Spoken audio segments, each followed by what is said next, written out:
தினமும் நீங்கள் விளக்கு ஏற்றும் பொழுது இந்த பொருளை விளக்கிற்கு அடியில் வைத்து ஏற்றினால் பணவரவு உங்களுக்கு ஏற்படும்.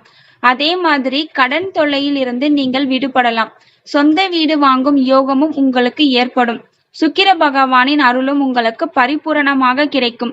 இந்த விஷயங்கள் எல்லாமே உங்களுடைய வாழ்க்கையில் ஒவ்வொன்றாக நடக்க வேண்டும் என்றால் நீங்கள் தினமும் ஏற்றக்கூடிய விளக்கில் ஒரே ஒரு முறை மட்டும் இந்த விஷயத்தை செய்து பாருங்கள். பொதுவாக நாம் ஏற்றுகின்ற விளக்கின் மூலமாக நம்முடைய வாழ்க்கை பிரகாசமாக இருக்கும். நீங்கள் வாரத்திற்கு ஒரு முறையாவது பூஜை சாமான்களை தேய்ப்பீர்கள்.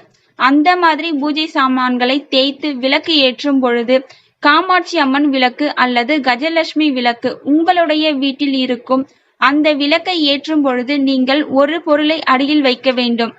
3 பொருட்கள் இருக்கிறது. இதில் ஏதாவது ஒரு பொருளை விளக்கின் அடியில் வைத்தால் போதும். விளக்கு ஏற்றுவதற்கு முன் பூஜை அறையை நன்றாக துடைத்து சுத்தம் செய்து பிறகு அந்த இடத்தில் மாவை பயன்படுத்தி கோலம் போட வேண்டும். கோலம் போடுவதற்கு பச்சரிசி மாவு பயன்படுத்துவது மிகவும் நல்லது. அடுத்து நன்றாக தேய்த்து கழுவி காய வைத்திருக்கும் பூஜை சாமான்களை அழகாக அதன் இடங்களில் வைத்த பின் காமாட்சி அம்மன் விளக்கையோ அல்லது கஜலட்சுமி விளக்கையோ எந்த விளக்கு உங்களிடம் இருக்கிறதோ அந்த விளக்கை எடுத்து ஒரு மணை வைத்து நீங்கள் தீபம் ஏற்றலாம். மணை வைத்து தீபம் ஏற்றும் பழக்கம் இல்லாதவர்கள் தட்டு வைத்து தீபம் ஏற்றலாம். அதாவது காமாட்சி அம்மன் விளக்கு அப்படியே நேராக தரையில் வைக்காம அடியில் பித்தளையா இருக்கலாம், வெள்ளையா இருக்கலாம், காப்பரா இருக்கலாம், எவர் சில்வர் தட்டு மட்டும் பயன்படுத்தக்கூடாது.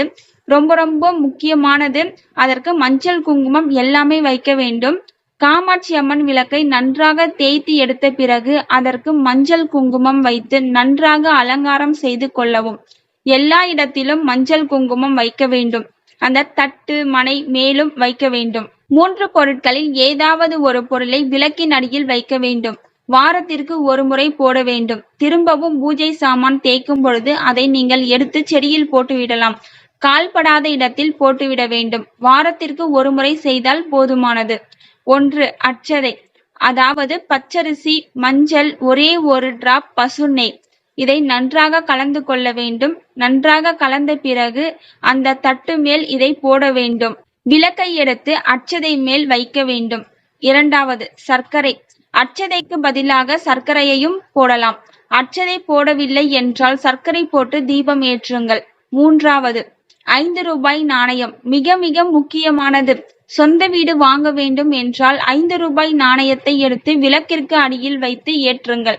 இப்பொழுதுதான் முதன்முறையா புது வீடு வாங்க போறீங்க அல்லது கட்ட போறீங்க அப்படின்னா விளக்கிற்கு அடியில் இந்த 5 ரூபாய் நாணயத்தை வைத்து தீபம் ஏற்றலாம். விளக்கு வைத்து அதில் நல்லெண்ணெயோ அல்லது பசு நெய்யோ ஊற்றி பஞ்சு திரியை 2ஆக திரித்து போட வேண்டும்.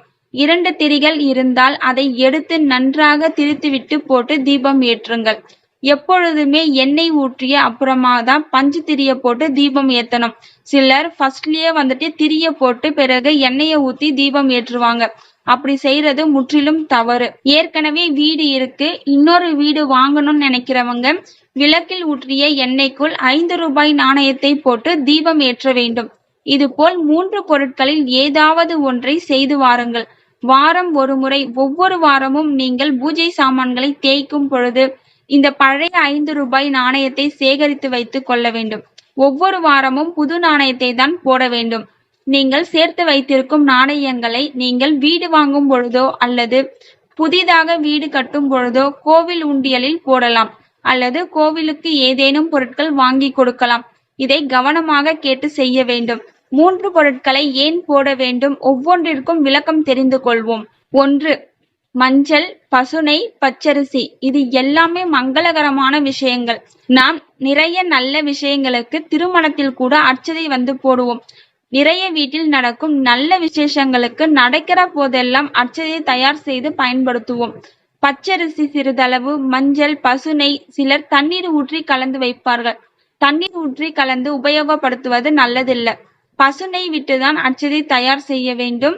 நெய் ஒரு துளி விட்டால் போதும், அதிகமாக விட்டால் அர்ச்சதை சரியாக இருக்காது.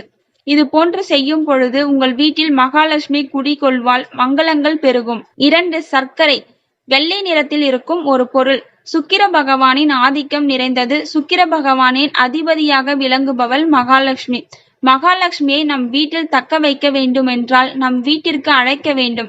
அப்படி அழைக்க வேண்டும் என்றால் இனிப்பான ஒரு பொருளான சர்க்கரையை நாம் பூஜை அறையில் வைத்து தீபத்தை ஏற்றுகின்றோம். விளக்கு ஏற்றும் பொழுது கண்டிப்பாக கஜலட்சுமி விளக்காக இருந்தாலும் காமாட்சி அம்மன் விளக்காக இருந்தாலும் மல்லிகைப்பூ வாசனையான மலர்களை வைப்பது நல்லது.